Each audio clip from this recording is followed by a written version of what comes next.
So that I have a question then. So what is the optimal percentage of cannabinoids in the raw full extract cannabis oil?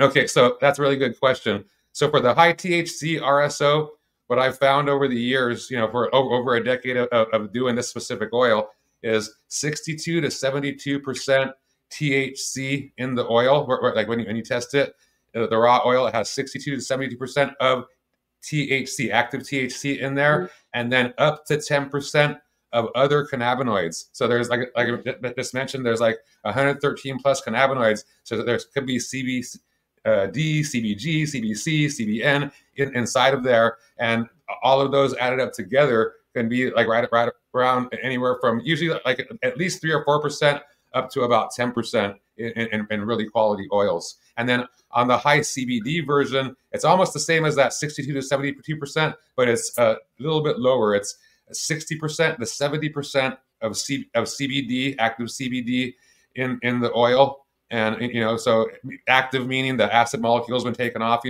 of it. So it's been decarboxylated. And that's what makes the THC psychoactive. But CBD also has an acid molecule on it, so you could decarboxylate it as well, and even though it's not psychoactive.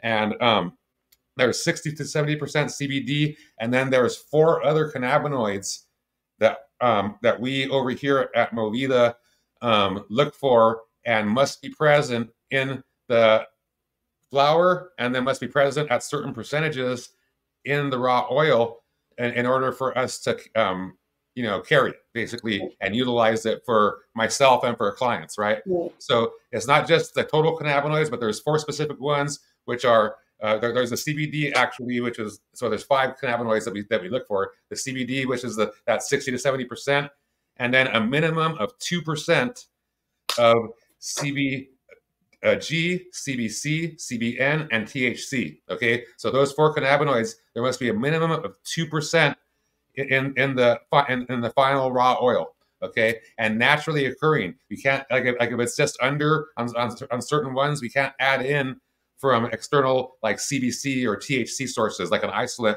to boost it back up. So it's a painstaking process for us to find that, but that's what we found actually makes it super therapeutically active, and what makes me able to actually see and overcome my glaucoma, my chronic pain, and my migraines. When we were just haphazardly doing it and just checking for certain percentages of the CBD and not paying attention to those other 4 cannabinoids, we would have like mixed results.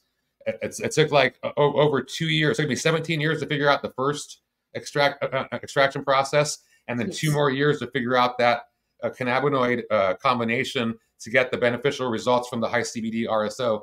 So, and I'm the only person, and we are the only company that I know that has this specific actual high CBD RSO and a true RSO that is high CBD. Other people, there are a few, there's a very small amount that say that they have it, but I've checked what they have, and it is not the real deal. Ours is. And so again, just to reiterate, high THC RSO should have 62 to 72% THC in it, and up to 10% other cannabinoids to be beneficial from what we have found. And then high CBD RSO is 60% to 70% of CBD, active CBD, and a minimum of 2% of the following: THC, CBC, CBG, and CBN.